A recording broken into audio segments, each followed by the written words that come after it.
গত জুমাতে আমরা নবীজির নবুয়তের পরে নবীজি মক্কাতে কিভাবে ইসলাম প্রচার করেছেন তার একটা ধারাবাহিক বর্ণনা আপনাদের সামনে আমি দিয়েছি। গত জুমাতে আমরা প্রথম আকাবার সফর বা বাইআতে আকাবা, প্রথম বাইআতে আকাবা পর্যন্ত আমরা আলোচনা করেছি। আজকে আমরা সেখান থেকেই আলোচনা করতে চাই ইনশাআল্লাহ। সম্মানিত মুসল্লিন কেরাম, নবী করিম সাল্লাল্লাহু আলাইহি ওয়াসাল্লাম যখন কোনো দিক দিয়েই ইসলামটা প্রচার করতে পারছেন না, ঠিক এমন মুহূর্তে নবীজি আকাবা নামক জায়গায় ৬ জন ইয়াসরিবের যুবককে টার্গেট করেছিলেন।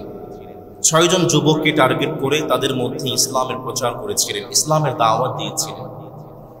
সেই ৬ জন যুবক নবীজির কোরআন তিলাওয়াত শুনে কালেমা পড়ে মুসলমান হয়েছিল।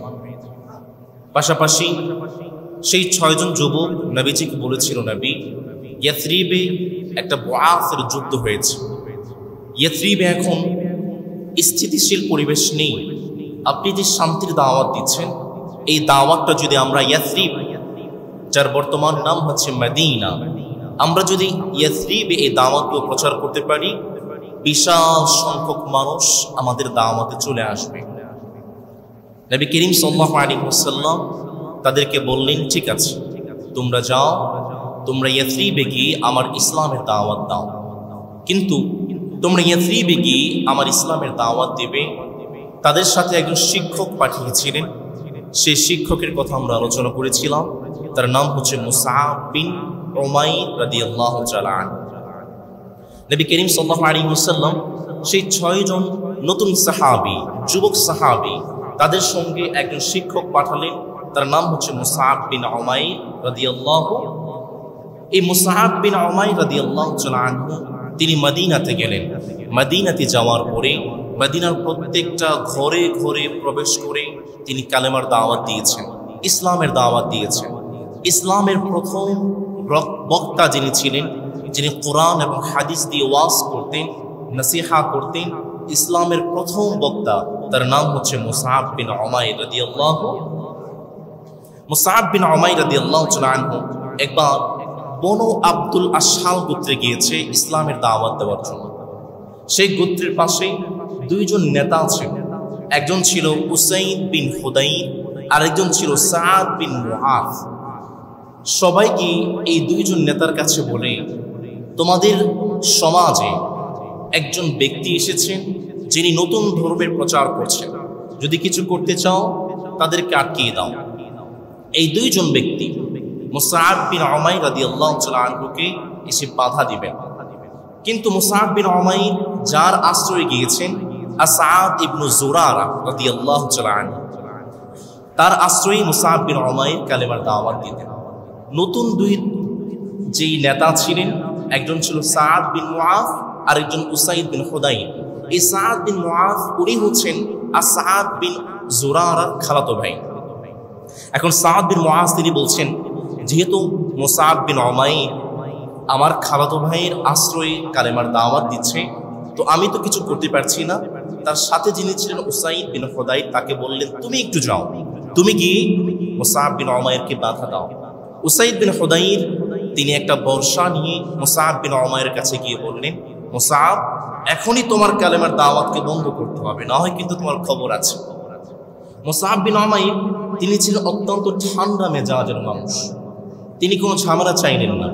তিনি উসাইদকে বললেন, উসাইদ, তুমি একটু আমার সঙ্গে বসো, আমি কি বলতে চাই একটু শোনো, আমার দাওয়াতটা শোনো। যদি ভালো না লাগে তোমার দাওয়াত গ্রহণ করতে হবে না, যদি ভালো লাগে তুমি আমার দাওয়াত গ্রহণ করবে।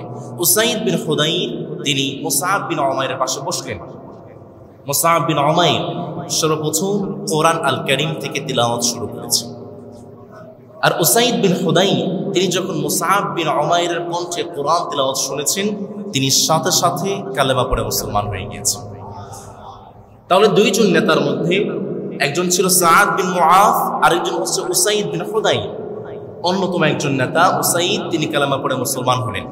এবার চিন্তা করলেন, আরেকজন নেতা যিনি আছেন সাআদ বিন মুআজ, তাকে আমি ইসলামের দাওয়াত দিয়ে ইসলামের প্রতি আনতে পারবো না, আমি যার কাছে কালেমা পড়েছি তার কাছে তাকে পাঠাতে হবে। এবার তিনি একটা ফন্দি করলেন, একটা কৌশল অবলম্বন করলেন। উসাইদ বিন হুদাইর চিন্তা করলেন, আমি এমনি এমনি বললে এই লোকটা মুসআব বিন উমাইরের কাছে আসবে না। এবার উসাইদ তিনি সাআদ বিন মুআজকে গিয়ে বললেন, তোমার যে খালাতো ভাই আছে আসাদ ইবনে জুরারা, তাকে হত্যা করার জন্য বনু হারিসার লোকজন কিন্তু অপেক্ষা করছে। এই কথা শুনে সাআদ বিন মুআজ তিনি বললেন, কি বলে আমার খালাতো ভাইকে হত্যা করবে? তিনি তার খালাতো ভাই এবং সেই মুসআব বিন উমাইরকে বাঁচানোর জন্য চলে গিয়েছেন সেই জায়গায়। তিনি যখন মুসআব বিন উমাইরের কাছে গিয়েছেন, মুসআব বিন উমাইর বললেন, একটু আমার কাছে বসেন, আমার কথা শুনেন, কি বলতে চাই। সাআদ বিন মুআজ তিনিও যখন মুসআব বিন উমাইরের কণ্ঠে কুরআন তিলাওয়াত শুনেছেন, তিনিও কালেমা পড়ে মুসলমান হয়ে গিয়েছেন। সাআদ বিন মুআজ তিনি ছিলেন একজন দলের নেতা, একজন দলের নেতৃস্থানীয় ব্যক্তি। তিনি কালেমা পড়ে মুসলমান হওয়ার পরে 2 রাকাত নফল নামাজ আদায় করলেন। নামাজ আদায় করার পরে তিনি তার গোত্রের জন্য একটা ভাষণ দিলেন। তিনি বললেন, ইয়া বানি আব্দুল আশহাল, হে আব্দুল আশহাল গোত্র, কাইফা তা'লামুনা আমরি ফীকুম, তোমরা আমার সম্পর্কে কি ধারণা করো? এবার সবাই জবাব দিয়ে বলল, সাইয়্যিদুনা ফাদলান ওয়া আইমানুনা নাকিবাতান, আপনি তো এমন নেতা যিনি আমাদের মধ্যে সর্বোত্তম ব্যক্তি, আপনি তো এমন নেতা যিনি সবসময় আপনার অঙ্গীকারকে পূর্ণ করেন, আপনি অত্যন্ত মর্যাদাশীল ব্যক্তি। এবার সাআদ বিন মুআজ তিনি বললেন, তোমরা যদি আমাকে সত্যিকারের নেতা মানে থাকো তাহলে কালামি আলাইহি হারাম, তোমাদের সঙ্গে আমার কথা বলা ততক্ষণ পর্যন্ত হারাম যতক্ষণ না তোমরা কালেমা পড়ে মুসলমান হবে। সাআদ বিন মুআজ তিনি যখন ভাষণ দিয়েছেন, তোমরা কালেমা পড়ে মুসলমান না হলে আমি সাআদ বিন মুআজ তোমাদের সঙ্গে কথা বলবো না, সেই দিন সন্ধ্যার আগে সেই দলের যারা ছিল, সেই সম্প্রদায়ের, সেই সমাজের যারা ছিল, সবাই কালেমা পড়ে মুসলমান হয়ে গিয়েছে। একজন ব্যক্তি ছাড়া, তার নাম ছিল আমর বিন সাবিত, কিন্তু পরবর্তীতে উহুদ যুদ্ধের সময় তিনিও কালেমা পড়ে মুসলমান হয়েছে এবং শহীদ হয়েছে। 1 বছর কালেমার দাওয়াত দিলেন। 1 বছর কালেমার দাওয়াত দেওয়ার পরে এই 12 জন সাহাবী এবার 75 জন মানুষকে দাওয়াত দিয়ে নবীজির কাছে নিয়ে আসলেন। নবী করিম সাল্লাল্লাহু আলাইহি ওয়াসাল্লাম তাদের সঙ্গে এই 75 জন সাহাবীর সঙ্গে, তাদের মধ্যে 2 জন ছিলেন নারী আর 73 জন ছিলেন পুরুষ।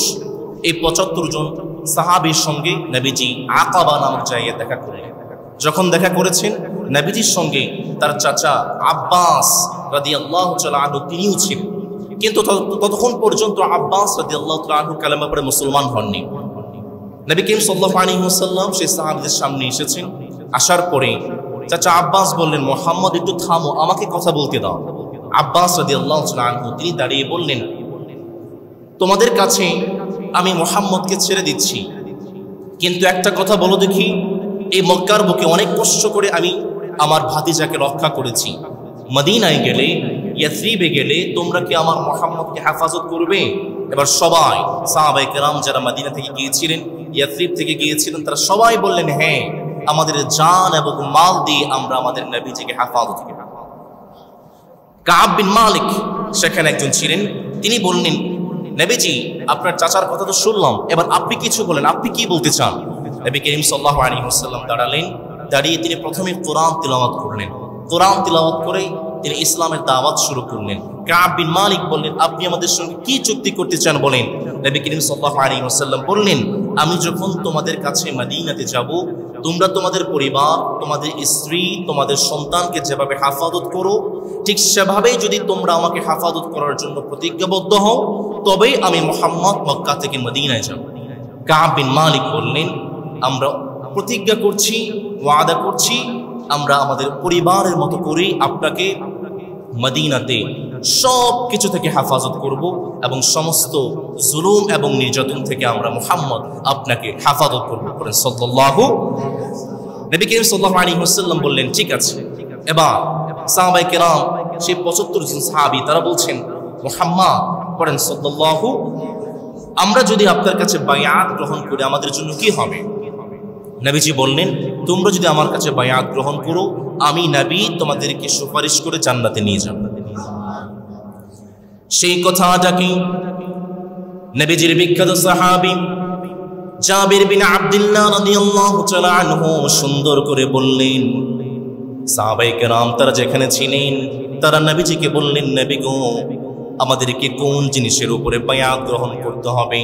নবী করিম সাল্লাল্লাহু আলাইহি ওয়াসাল্লাম এই বায়াতটাকে বলা হয় দ্বিতীয় বায়াত আকাবা, তার মানে আকাবার দ্বিতীয় শপথ। নবী করিম সাল্লাল্লাহু আলাইহি ওয়াসাল্লাম বললেন, তোমরা এক নম্বরে আমার কাছে বায়াত গ্রহণ করবে, তুবাইউনি আলাস সামঈ ওয়াত তাআতি ফিন নাশাতি ওয়াল কাসাল। তোমরা আমার কাছে বায়াত গ্রহণ করবে, সুখে দুঃখে সব সময় তোমরা আমার কথা শুনবে, আমার প্রতি আনুগত্য থাকবে। 2 নাম্বার, তোমরা বায়াত গ্রহণ করবে ওয়া আলান নাফকাতি ফিল উসরি ওয়াল ইউসর। তোমরা আমার প্রতি বায়াত গ্রহণ করবে, সুখে দুঃখে সব সময় তোমরা আল্লাহর জন্য দান করবে। 3 নাম্বার, ওয়া আলাল আমরি বিল মা'রুফ ওয়ান নাহি আনিল মুনকার। তোমরা আমার কাছে বায়াত গ্রহণ করবে, তোমরা সৎ কাজের আদেশ দেবে, অসৎ কাজ থেকে নিষেধ করবে। 4 নাম্বার, আন তাকুলু আলাল্লাহ, মালিক যে কথাগুলো বলেছেন তোমরা অক্ষরে অক্ষরে সেই কথাগুলো পালন করবে। 5 নাম্বার, তোমাদের অঙ্গীকার হবে ওয়া আলা আন তানসুরুনি ইযা কাদিমতা ইয়াসরিব। আমি মুহাম্মদ যখন মদিনাতে যাব, তোমরা আমাকে সমস্ত বালা মুসিবত থেকে আমাকে তোমরা হেফাজত করবে। তোমরা তোমাদের সন্তান সন্ততিকে যেভাবে হেফাজত করো, আমি মুহাম্মদ যখন মদিনাতে যাব ঠিক একইভাবে তোমাদের পরিবারের মতো করে আমি মুহাম্মদকে হেফাজত করবে। সাহাবায়ে কেরাম বললেন, নবী এই 6টা জিনিসের উপরে আমরা বায়াত হব, কিন্তু আমাদের জন্য লাভটা কি? নবীজি বললেন, ওয়ালাকুমুল জান্নাহ। তোমরা যখন এই 6টা জিনিসের উপরে আমি মুহাম্মাদের হাতে হাত রেখে বায়াত গ্রহণ করবে, আমি নবীজি ওয়াদা করছি, আমি নবীজি দায়িত্ব নিচ্ছি, আমি দয়া করে মায়া করে কিয়ামতের সেই কঠিন দিনে সুপারিশ করে তোমাদেরকে জান্নাতে নিয়ে যাব। নবী করিম সাল্লাল্লাহু আলাইহি ওয়াসাল্লাম বললেন, এবার কি তোমরা প্রস্তুত? সাহাবায়ে কেরাম বললেন, হ্যাঁ। এবার নবীজি এই 5টা জিনিসের উপরে সাহাবায়ে কেরামদেরকে বায়াত দিয়েছে। সাহাবায়ে কেরাম ঐক্যবদ্ধ হয়ে গিয়েছে, সাহাবায়ে কেরাম এক হয়ে গিয়েছেন। এই 5টি বায়াতের উপরে সাহাবায়ে কেরাম এক এবং ন্যাক হয়ে গিয়েছেন। আজকের এই মুসলমানদের এই ক্রান্তি লগ্নে আমরাও যদি বায়াতে আকাবার মতো করে মুসলমানরা এক হতে পারতাম, পৃথিবীর কোনো কাফের এবং মুশরিক ইসলামকে নিয়ে ষড়যন্ত্র করা তো দূরের কথা, মুসলমানদের দিকে চোখ রাঙিয়ে কথা বলতে পারতো না। কিন্তু আমরা তো ভাগ হয়ে গিয়েছি। স্বাধীনতার পরে এই 5 আগস্টের পরে জনসাধারণ, আমরা যারা আম পাবলিক আছি, আমরা আলেমদেরকে বিশ্বাস করতে শুরু করেছিলাম। কিন্তু ইদানিং আলেমরা যা শুরু করেছে, সময় আসতেছে এমন জনসাধারণ আলেমদের মুখের দিকে থুতু নিক্ষেপ করবে। কি হয়ে গিয়েছে? ওহাবি এবং সুন্নি দ্বন্দ্ব লেগেছে। শুধু দ্বন্দ্ব না, এমন ভাষা ব্যবহার করছে, তুই হচ্ছিস ভুট্টা, তুই বাট্টু, তুই এক্সপায়ার্ড মাল। নাউযুবিল্লাহ পড়বেন না। এটা কোনো জনসাধারণ বা আম পাবলিকের মুখ থেকে না, একজন আলেমের মুখ থেকে, তাও আবার মাহফিলের চেয়ারে, জুমার চেয়ারে বসে একজন আলেম আর একজন আলেমকে সম্বোধন করে এই কথাগুলো বলছে। আচ্ছা বলুন তো দেখি, এই যে ওয়াহাবি এবং সুন্নি যে দ্বন্দ্বটা লেগেছে, কি নিয়ে লেগেছে জানেন? মিলাদ এবং কিয়াম নিয়ে। বলুন তো দেখি, মিলাদ কিয়ামটা কি ফরজ? সবাই বলেন, মিলাদ কিয়ামটা ফরজ, ওয়াজিব, সুন্নত? যারা মিলাদ কিয়াম করছে তারা তো বলছে এটা হচ্ছে বিদআত হাসানা বা মুস্তাহাব পর্যায়ে। তো যার করতে মনে চায় করবে, তোমার করতে মনে চায় করবা না। কাদা ছুড়ি কেন? মারামারি কেন? গালাগালি কেন? আবার দ্বন্দ্ব লেগেছে জামাত এবং হেফাজতের মধ্যে। এমন একটা সময় এসে দ্বন্দ্ব লেগেছে, এই সময়টা জনসাধারণ আলেমদেরকে বিশ্বাস করতে শুরু করেছিল। হয়তো যদি এই বিশ্বাসটা থাকতো, আগামীর বাংলাদেশ জনসাধারণ আম পাবলিক চোখ বন্ধ করে বাংলাদেশের ক্ষমতা আলেমদের হাতে তুলে দিত। যা এটা প্রমাণ আমরা ডাকসুতে দেখেছি। কিন্তু এমন একটা সময় আমরা পার করছি, যে সময়টা বড্ড কঠিন। উলামায়ে কেরামদেরকে বলছি, যে কাদা ছোড়াছুড়িগুলো হয়েছে বন্ধ করেন। জুমার মিম্বার, মাহফিলের চেয়ার, এগুলো গালাগালি বা অন্য কাউকে ট্যাগিং আর গালাগালি করার জন্য নয়। এটা হচ্ছে আমানত। এই চেয়ারটা হচ্ছে আমানত। আপনি এই চেয়ারে বসে যা ইচ্ছা তাই বলবেন, এটা আপনি আমানতের খেয়ানত করছেন। আমাদের মাসলাক ভিন্ন হতে পারে। Diversity is the beauty of Islam. আমি একরকম পাঞ্জাবি পরি, আপনি আরেক রকম পাঞ্জাবি পরেন, তাই বলে কি আমি আপনাকে গালাগাল দিব? আমি একরকম টুপি পরি, আপনি আরেক রকম টুপি পরেন, আমি আপনাকে গালাগাল দিব? Diversity is the beauty of Islam. বৈচিত্র্যটা হচ্ছে ইসলামের সৌন্দর্য, এটা গালাগালি করার জন্য নয়। সুতরাং মাসলাক যার যার, কিন্তু দেশ এবং ইসলামটা হচ্ছে সবার। আপনার মাসলাক ভিন্ন হতে পারে, আপনাকে এক হতে হবে, বৃহত্তর জনস্বার্থের জন্য আপনাকে এক হতে হবে, আপনার মুখটাকে বন্ধ করতে হবে। আপনি এক হবেন না কেন বলুন তো দেখি? আমাদের রব কয়জন? রসুল কয়জন? কোরআন কয়টা? ইসলাম কয়টা? কাবা কয়টা? সব যদি এক হয়, আমি আপনি ভিন্ন কেন? ঠিক না? ওলামায়ে কেরামদেরকে এক হওয়ার দরকার আছে না নেই? আমাদের প্রভু এক নবীর উম্মাহ, জীবন বিধানে ঐশী বাণী কোরআন। আমাদের প্রভু এক নবীর উম্মাহ, জীবন বিধানে ঐশী বাণী কোরআন। তবে কেন এক নও হে মুসলমান, এক হও করিয়াও ভান। ঠিক কিনা? আপনাদেরকে এক হতে হবে। বাইআতে আকাবাতে মুসলমানরা এক হয়েছেন। এক হওয়ার পরে বাইআতে আকাবার যে শপথগুলো ছিল, শয়তান লুকিয়ে লুকিয়ে সেই শপথগুলো শুনে ফেলেছে। লুকিয়ে লুকিয়ে শুনে মক্কার কাফেরদের মাঝে ঘোষণা করতে শুরু করেছে, তোমরা কি জানো হাল্লাকুম ফি মুযাম্মামিন ওয়াসসুবাতুমা, তোমাদের মধ্যে একজন মুযাম্মাম আছে। মুযাম্মাম হচ্ছে নবী করিম সাল্লাল্লাহু আলাইহি ওয়াসাল্লামের নাম হচ্ছে মুহাম্মদ। শয়তানরা কাফেররা নবীজির নামকে ব্যঙ্গ করে বলতে মুযাম্মাম। শয়তান বলছে তোমাদের মধ্যে একজন মুযাম্মাম আছে না, মুহাম্মদ। তোমরা কি জানো রাতের বেলা কিছু সঙ্গী তার সঙ্গে আতাত করে গোপন বৈঠক করে তোমাদের সঙ্গে যুদ্ধে মেতে উঠবে? শয়তান মক্কার কাফেরদেরকে এই সংবাদটা পৌঁছে দিয়েছে। নবী করিম সাল্লাল্লাহু আলাইহি ওয়াসাল্লাম সাহাবায়ে কিরামদেরকে বললেন, শয়তান তো এই কাজগুলো করছে। সাহাবায়ে কিরামরা বললেন, আমাদেরকে একটু অনুমতি দেন। তাদের মধ্যে অন্যতম ছিলেন আব্বাস বিন উবাদা বিন নাসালা। তিনি বললেন, নবী আমাদেরকে অনুমতি দেন, শয়তানের প্ররোচনায় যদি মক্কার কাফেররা আমাদের উপর হামলা করে আমরা তার পরিপূর্ণ জবাব দিতে চাই। নবী করিম সাল্লাল্লাহু আলাইহি ওয়াসাল্লাম বললেন, না, মালিক এখন পর্যন্ত আমাকে আদেশ করেন নাই, যুদ্ধের জন্য আমাকে এখন পর্যন্ত নির্দেশ করেন নাই, আমরা যুদ্ধ করতে পারবো না। মক্কার কাফেররা প্রত্যেকটা হাজীদের তাঁবুতে তাঁবুতে গিয়ে বলে, আসলেই কি তোমরা মুহাম্মদের সঙ্গে চুক্তি করেছো?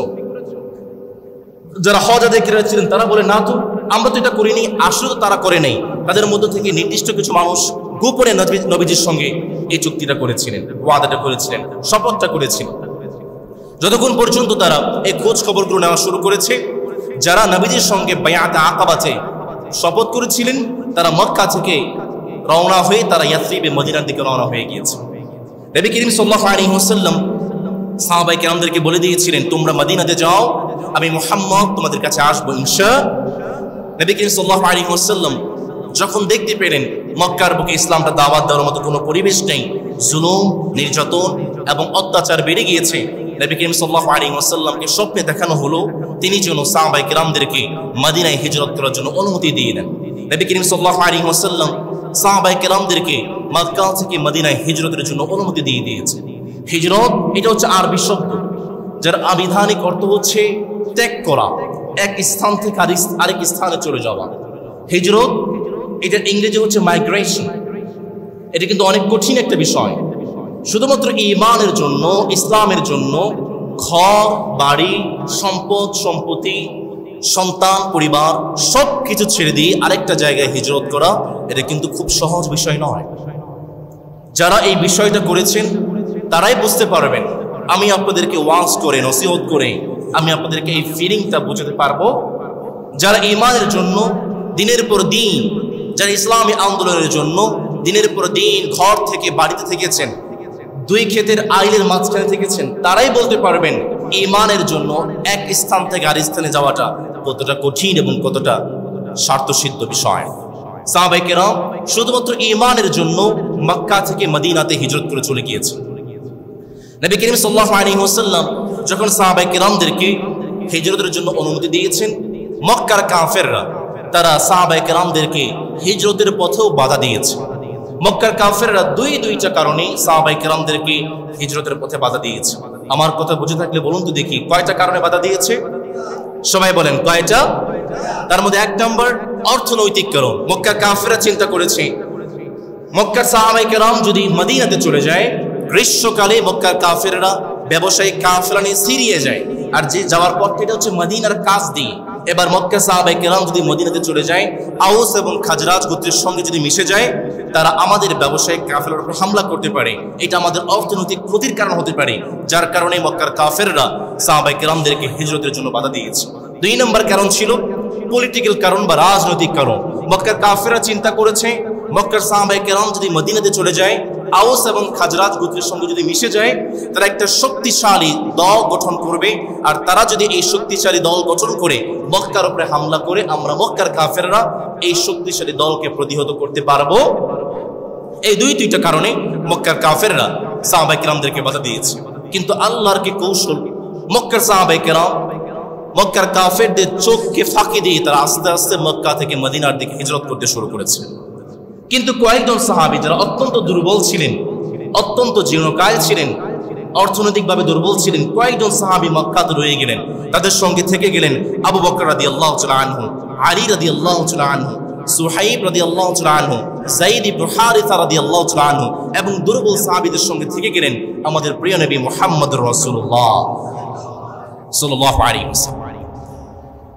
মক্কার কাফেররা যখন চিন্তা করতে লাগলো, না মক্কা থেকে সাহাবায়ে কেরাম আস্তে আস্তে মদিনাতে হিজরত করে চলে যায়, আমরা তো সাহাবায়ে কেরামদেরকে বাধা দিতে পারছি না, কি করতে পারি। মক্কার কাফেররা চিন্তা করলো, আমরা যদি একটা কাজ করতে পারি, সাহাবায়ে কেরামদের যিনি মেইন আছেন, যিনি মূল আছেন, মুহাম্মদকে যদি আমরা হত্যা করে ফেলতে পারি বা মুহাম্মদকে যদি আটকে ফেলতে পারি, তাহলে তো হিজরতকে আটকে দেওয়া যাবে। এই ঘৃণ্য ষড়যন্ত্র বাস্তবায়ন করার জন্য মক্কার সেই সময়ে সংসদ ছিল, পার্লামেন্ট ছিল দারুন নাদওয়া। মক্কার কাফেররা দারুন নাদওয়াতে অধিবেশন ডেকেছে, দারুন নাদওয়াতে তারা বৈঠক ডেকেছে। সেই বৈঠকে মক্কার প্রত্যেকটা গোত্র থেকে প্রতিনিধি এসেছে। মক্কার কাফেররা চিন্তা করতে লাগলো, তারা একটা বৈঠক শুরু করে দিয়েছে। তাদের মধ্যে অন্যতম ছিলেন আবুল আসওয়াদ। তিনি বললেন, আমার কাছে একটা বুদ্ধি আছে, আমার কাছে একটা কৌশল আছে। সবাই বলতে শুরু করলো, তোমার কাছে কি সেই কৌশল বলো? আবুল আসওয়াদ বলে, যেহেতু সাহাবায়ে কেরাম মুহাম্মাদের অনুসারীরা মক্কা থেকে আস্তে আস্তে বের হয়ে যায়, আমরা যদি মুহাম্মদকেও মক্কা থেকে বের করে দিতে পারি, তাহলে হতে পারে এই মুহাম্মদের অত্যাচার থেকে আমরা মক্কার মানুষ হেফাজত থাকতে পারবো। সেই সময় সেই বৈঠকে ইবলিসও ছিল। সেই ইবলিস বৃদ্ধের বেশভূষা ধারণ করে দরজায় দাঁড়িয়েছিল। ইবলিস বলে, আবুল আসওয়াদ মাথা মোটা, তুমি কি বলো? তোমার কথাই তো আমি খুশি হতে পারলাম না। মুহাম্মদকে যদি মক্কা থেকে বের করে দাও, কালকেই তো মুহাম্মদ তার অনুসারীদেরকে নিয়ে তোমাদের কাছে হামলা করতে পারে। না, এই কাজটা করা যাবে না। আরেকজন ছিলেন আবুল বাখতারি নামক একজন কাফের, একজন শয়তান। এই আবুল বাখতারি বলে, তাহলে মুহাম্মদকে শিকল বন্দি করে দাও, জেলখানায় বন্দি করে দাও। আমি যখন এই ঘটনাগুলো পড়ছিলাম, আমার মনে বারবার আসতেছিল সেই যুগে মক্কার কাফেররা দারুন নাদওয়াতে পার্লামেন্টে বসে নবীজিকে নিয়ে ষড়যন্ত্র করে। আজকের সমাজেও কিছু শয়তান আছে, আবু জেহেলের কিছু উত্তরসূরি আছে, তারাও পার্লামেন্টে বসে বসে ইসলামকে নিয়ে তারা ষড়যন্ত্র করে। অধ্যাপক আনো মোহাম্মদ সে ফেসবুকে স্ট্যাটাস দিয়েছে, প্রত্যেকটা স্কুল এবং কলেজে গানের শিক্ষক এবং নাচের শিক্ষক বাধ্যতামূলক করতে হবে। এই সমাজের গণমানুষের একটা প্রাণের দাবি ছিল প্রত্যেকটা স্কুল কলেজে ধর্মীয় শিক্ষক নিয়োগ দেওয়া হবে। বহুকাল ধরে গণমানুষের আকাঙ্ক্ষা ছিল এটা, কিন্তু আজ পর্যন্ত সেই আকাঙ্ক্ষা বাস্তবায়ন হয়নি। কিন্তু সম্প্রতি আমরা দেখেছি সরকার স্কুলগুলোতে গানের শিক্ষক নিয়োগের ব্যাপারে প্রজ্ঞাপন জারি করেছে। সরকার আপনাদেরকে আহ্বান জানাচ্ছি, একটু জরিপ করেন আমাদের এই সমাজের কত পার্সেন্ট মানুষ তার সন্তানকে নাচ শেখাতে চায়। একটু জরিপ করেন আমার এই সমাজের কত পার্সেন্ট মানুষ তার সন্তানকে গান শেখাতে চায়। একটু জরিপ করেন আমার এই সমাজের কত পার্সেন্ট মানুষ তার সন্তানের স্কুলে গানের শিক্ষক চায়। উপরন্তু আমার সমাজের মানুষ তার সন্তানকে কোরআন শেখাতে চায়। উপরন্তু আমার এই সমাজের মানুষ তার সন্তানকে ইসলাম শেখাতে চায়, উপরন্তু আমার এই সমাজের মানুষ তার সন্তানকে নবীজির জীবনী শেখাতে চায়। তার প্রমাণ কি? যেহেতু স্কুল কলেজগুলোতে ধর্মীয় শিক্ষক নেই, আমার সমাজের অভিভাবক যারা আছেন তারা প্রাইভেট টিউটর রেখে, তারা প্রাইভেট শিক্ষক রেখে তার সন্তানকে ধর্ম শেখায়। কারণ আমার সমাজের সন্তানরা জানে, অভিভাবকরা জানে, বাবা মারা জানে, আমার সন্তান যদি কোরআন পড়তে পারে এই সন্তান কখনো কিশোর গ্যাংয়ে জড়াবে না। আমার অভিভাবকরা জানে, আমার সন্তান যদি কোরআন পড়তে পারে এই সন্তান কখনো চাঁদাবাজ হবে না। আমার অভিভাবকরা জানে, আমার সন্তান যদি কোরআন পড়তে জানে এই সন্তান কখনো সন্ত্রাস হবে না। আমার অভিভাবকরা জানে, আমার সন্তান যদি নবীজির জীবনী জানে এই সন্তান কখনো ধর্ষণকারী হবে না। সরকারকে বলছি, আপনারা শহীদের রক্ত মারিয়ে ক্ষমতায় বসেছেন স্বার্থান্বেষী এবং ইসলাম বিদ্বেষীদের মনতুষ্টি করার জন্য নয়, আমাদের বাংলাদেশের মানুষের গণ আকাঙ্ক্ষাকে বাস্তবায়ন করার জন্য। আপনারা কাদের মনতুষ্টির জন্য এই প্রজ্ঞাপন জারি করেছেন? ডক্টর ইউনূসের সরকারকে তার জবাব দিতে হবে। আপনাদেরকে আহ্বান জানাচ্ছি, একটু জরিপ করেন। আগেকার মতো ভিনদেশি কালচারকে আমদানি করে মুসলমানদের উপরে চাপিয়ে দেওয়ার যে মন মানসিকতাকে পরিহার করতে হবে। অন্যথায় যারা এই কাজগুলো পূর্ববর্তীতে করতে চেয়েছিল তাদের সঙ্গে বাংলাদেশের মুসলমান কেমন ব্যবহার করেছে তার থেকে আপনাকে শিক্ষা গ্রহণ করতে হবে। অবশ্যই প্রত্যেকটা স্কুল এবং কলেজ বিশ্ববিদ্যালয়ে ধর্মীয় শিক্ষক নিয়োগের মাধ্যমে আমার সন্তানদেরকে ইসলাম শিক্ষার ব্যবস্থা করা দরকার আছে না নেই? আমার সমাজেও পার্লামেন্টে বসে বসে ইসলামকে নিয়ে তারা ষড়যন্ত্র করে। আবুল বখতারি তিনি বলছিলেন, আচ্ছা মুহাম্মদকে তাহলে শিকল বন্দি করে জেলখানার মধ্যে বন্দি করে দিয়ে। শয়তান বলে, কি বল? মুহাম্মদকে যদি জেলখানার মধ্যে বন্দি করে দাও, মনে আছে তারা তো কালকেই জেলখানা ভেঙে মুহাম্মদকে বের করে নিয়ে যাবে। ইবলিস বলে, না না, এই কাজটাও করা যাবে না। এবার আবু জেহেল এসেছে। আবু জেহেল বলে, আমার কাছে একটা প্রস্তাব আছে। সবাই বলেন, তোমার কাছে কি প্রস্তাব আছে? আবুল হাকাম, আবু জেহেলের আসল নাম হচ্ছে আবুল হাকাম। আবুল হাকাম মানে হচ্ছে জ্ঞানীদের বাবা। আবু জেহেলের অনেক জ্ঞান ছিল, অনেক পণ্ডিত ব্যক্তি ছিলেন। যেহেতু আবু জেহেল তার জ্ঞান দিয়ে ইসলামটাকে বুঝতে পারে নাই, কোরআনটাকে বুঝতে পারে নাই, আল্লাহ চিনে নাই, রসুল চিনে নাই, এই জন্য মালিক আবুল হাকামকে, জ্ঞানীর বাবাকে মালিক আবু জেহেল বানিয়ে দিয়েছেন, মূর্খদের পিতা বানিয়ে দিয়েছেন। আমাদের সমাজেও যারা বুদ্ধিজীবী আছে, জ্ঞানী আছেন, শিক্ষিত আছে, তারাও যদি তাদের জ্ঞান দিয়ে ইসলামকে না চিনে, কোরআনকে না চিনে, আল্লাহ এবং রসুলকে না চিনে, তারাও হচ্ছে আবু জেহেলের উত্তরসূরি, তারাও হচ্ছে মূর্খদের বাবা। আবু জেহেলকে বলে, আবুল হাকাম আপনার কাছে কি আছে প্রস্তাব বলেন। আবু জেহেল বলে, আমার কাছে কোনো 9-6 প্রস্তাব নেই, আমি ডিরেক্ট অ্যাকশনে যেতে চাই। মক্কার কাফিররা বলে, আবু জেহেল আপনার কাছে কি সেই অ্যাকশন বলেন। আবু জেহেল বলে, আমার কাছে প্রস্তাবটা হলো মক্কার প্রত্যেকটা গোত্র থেকে একজন করে পাহলওয়ান, একজন করে যুবক আমি আবু জেহেল বাছাই করব। আমরা সবাই মিলে মুহাম্মদের উপর আক্রমণ করব। আমরা সবাই মিলে যদি মুহাম্মদের উপরে আক্রমণ করি তাহলে মুহাম্মদের এক সম্প্রদায়, এক গোত্র, তারা এক পুরো মক্কার বিরুদ্ধে তারা যুদ্ধ করতে পারবে না। এই ঘৃণ্য ষড়যন্ত্র বাস্তবায়ন করার জন্য নবী করিম সাল্লাল্লাহু আলাইহি ওয়াসাল্লামকে মক্কার কাফিররা হত্যার পরিকল্পনা করে ফেলেছে। মক্কার কাফিররা নবীজিকে হত্যার পরিকল্পনা করে, বুঝে থাকলে বলুন তো দেখি, তারা পরিকল্পনা করে আকাশের উপর থেকে যিনি দেখছেন তিনি কে? আল্লাহ রব্বুল আমিন নবী করিম সাল্লাল্লাহু আলাইহি ওয়াসাল্লামকে জানিয়ে দিলেন নবী।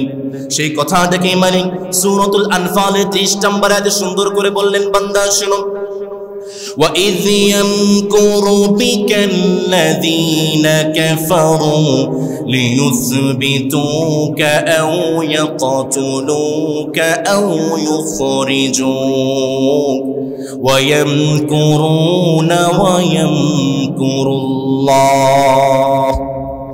রব্বুল আমিন নবী করিম সাল্লাল্লাহু আলাইহি ওয়াসাল্লামকে জানিয়ে দিলেন, নবী মক্কার কাফেররা সিদ্ধান্ত নিয়েছে তারা আপনাকে জেলখানার মধ্যে বন্দী করবে। মক্কার কাফেররা সিদ্ধান্ত নিয়েছে তারা আপনাকে দেশ থেকে বের করে দিবে। মক্কার কাফেররা সর্বশেষ সিদ্ধান্ত নিয়েছে তারা আপনাকে হত্যা করতে চায়।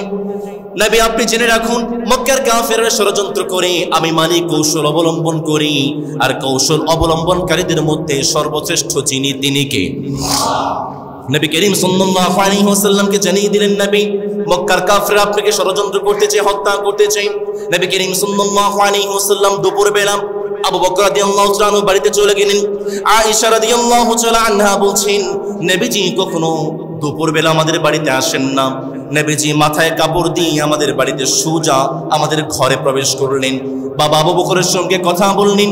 নবী করিম সাল্লাল্লাহু আলাইহি ওয়াসাল্লাম আবু বকরকে বলে, আবু বকর রে, এতদিন পর্যন্ত যে সুসংবাদের জন্য তুমি প্রস্তুত ছিলে, আগ্রহী ছিলে হিজরতের জন্য, মালিক আমাদেরকে অর্ডার দিয়েছেন, আদেশ দিয়েছেন আমরা যেন আজকের রাতেই মক্কা থেকে মদিনার দিকে আমরা হিজরত করতে বের হয়ে যাই। আবু বকর রাদিয়াল্লাহু তাআলা আনহুর সঙ্গে তারা পরামর্শ করলেন কিভাবে তিনি মক্কা থেকে মদিনায় যাবেন। মক্কা থেকে মদিনার যে পথগুলো আছে সেই পথগুলো যিনি সবচেয়ে বেশি ভালো চিনতেন তার নাম হচ্ছে আব্দুল্লাহ ইবনে উরাইকিত লাইসি। নবী করিম সাল্লাল্লাহু আলাইহি ওয়াসাল্লাম সে আব্দুল্লাহ ইবনে উরাইকিত লাইসিকে ভাড়া করলেন। সেই ব্যক্তি ততক্ষণ পর্যন্ত মুশরিক ছিল কিন্তু বিশ্বস্ত মানুষ ছিল। নবী করিম সাল্লাল্লাহু আলাইহি ওয়াসাল্লাম আব্দুল্লাহ ইবনে উরাইকিতকে বললেন 3 দিন পরে সাউর পর্বতে আসবে। নবী করিম সাল্লাল্লাহু আলাইহি ওয়াসাল্লাম আবু বকরের সঙ্গে পরিকল্পনা করে নবীজি বাড়িতে চলে গেলেন। বাড়িতে গিয়ে আলী রাদিয়াল্লাহু তাআলা আনহুকে বললেন, আলী রে, একটা লিস্ট তোমার হাতে দিচ্ছি, এই লিস্টগুলো তুমি ভালো করে দেখবে। এই ব্যক্তিদের আমানতগুলো আমি মুহাম্মদের কাছে আছে।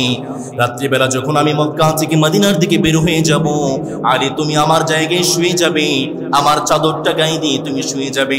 মক্কার কাফেররা যখন আমাকে হত্যা করতে আসবে, তারা যখন আমি মুহাম্মদকে না পেয়ে তোমার কাছে আসবে, দয়া করে মায়া করে আলী এই ব্যক্তিদেরকে তাদের আমানতটা পৌঁছে দিও।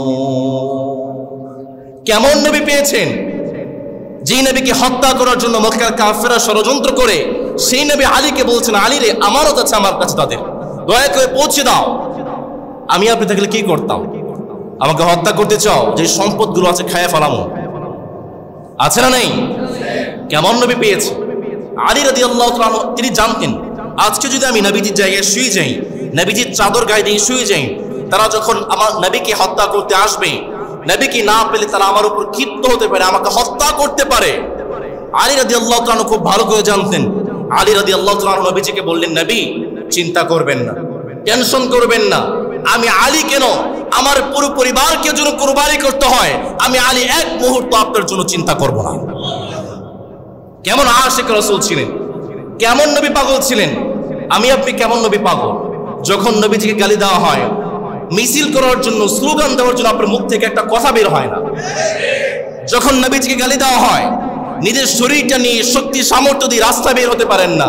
আবার আপনি দাবি করেন আশিক রাসূল, নবী পাগল।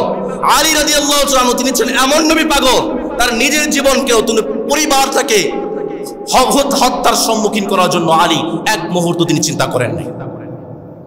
আল্লাহ তাআলা আমাদেরকে এই জাতের নবী পাগল বানিয়ে দাও, পড়েন আমিন। আলী রাদিয়াল্লাহু তাআলা আনহু বললেন, নবী চিন্তা করবেন না। নবী করিম সাল্লাল্লাহু আলাইহি ওয়াসাল্লাম রাতের বেলা তিনি বের হয়ে যাবেন।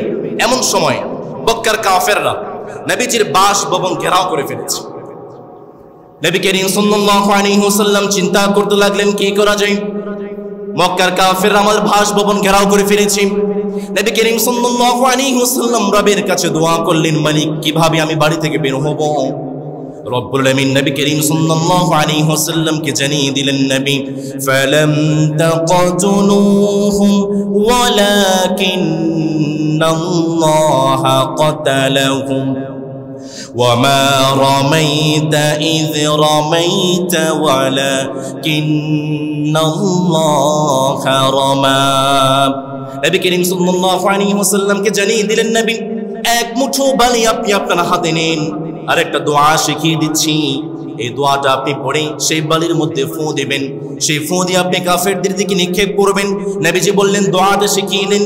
রব্বুল আলামিন নবী করিম সাল্লাল্লাহু আলাইহি ওয়াসাল্লামকে বললেন, নবী সূরা ইয়াসিনের 9 নম্বর আয়াত তিলাওয়াত করবেন। নবী করিম সাল্লাল্লাহু আলাইহি ওয়াসাল্লাম তিলাওয়াত করলেন, ওয়াজআলনা মিন বাইনি আইদিহিম সাদ্দা ওয়া মিন খালফিহিম সাদ্দান ফাগশাইনাহুম ফাহুম লা ইউবসিরুন। নবীজি দোয়া পড়লে বালির মধ্যে ফু দিলেন, ফু দিয়ে নবীজি কাফেরদের দিকে নিক্ষেপ করলেন। কাফেরদের প্রত্যেকটা চোখের মধ্যে যে মালিক পৌঁছে দিয়েছেন তিনি কে? আল্লাহ। নবী করিম সাল্লাল্লাহু আলাইহি ওয়াসাল্লাম বালি নিক্ষেপ করেছেন, কাফেররা চোখ ঘষতে শুরু করেছে। কাফেররা যখন চোখ ঘষা শুরু করেছে, নবীজি এই মুহূর্তে বাড়ি থেকে বের হয়ে সোজা আবু বকরের বাড়িতে চলে গেলেন। নবী করিম সাল্লাল্লাহু আলাইহি ওয়াসাল্লাম আবু বকর রাদিয়াল্লাহু তাআলা আনহুকে নিয়ে হিজরতের জন্য বের হয়ে গিয়েছেন, কিন্তু একটা কৌশল অবলম্বন করেছেন। নবীজি প্রথমে মক্কা থেকে মদিনার পথ ধরেন নাই, কারণ নবীজি জানতেন যখন তারা সংবাদ পাবে মুহাম্মদ ঘরের মধ্যে নেই, তখন তারা যেহেতু জানে সাহাবায়ে কেরাম মক্কার দিকে রওনা হয়েছে, তারা মক্কার পথ খুঁজতে শুরু করতে পারে। এই জন্য নবীজি মদিনার পথ না ধরে তিনি উল্টা পথ শুরু করেছেন, তিনি ইয়ামেনের দিকে যাত্রা শুরু করেছেন। তিনি আস্তে আস্তে সাউর পর্বতের দিকে যাত্রা শুরু করেছেন। নবী করিম সাল্লাল্লাহু আলাইহি ওয়াসাল্লাম তিনি যখন হিজরত করেছেন, সে কাফেররা যারা নবীজির বাসভবন ঘেরাও করেছিল, জানলাটা খুলে দেখে ভিতরে কেউ আছে কিনা। তারা দেখে হ্যাঁ, একজন মানুষ তো নবীজির জায়গায় শুয়ে আছে। তারা ভেবেছে মুহাম্মদ শুয়ে আছে। তারা চিন্তা করতে শুরু করলো, সকালবেলা যখন মুহাম্মদ বের হবে তখন আমরা মুহাম্মদকে হত্যা করব। নবী করিম সাল্লাল্লাহু আলাইহি ওয়াসাল্লাম আবু বকর রাদিয়াল্লাহু তাআলা আনহুকে নিয়ে চলতে শুরু করলেন। ভোর হয়ে যায়। আবু বকর রাদিয়াল্লাহু তাআলা আনহু বললেন, নবী গো, সকাল হয়ে যাচ্ছে, এখন যদি আমরা যাত্রা শুরু করি মক্কার কাফেররা আমাদেরকে দেখে ফেলতে পারে, মক্কার কাফেরদের কাছে সংবাদ পৌঁছতে পারে। ওই যে একটা গুহা দেখা যায় নবীজি, চলো একটু বিশ্রাম করা যায়।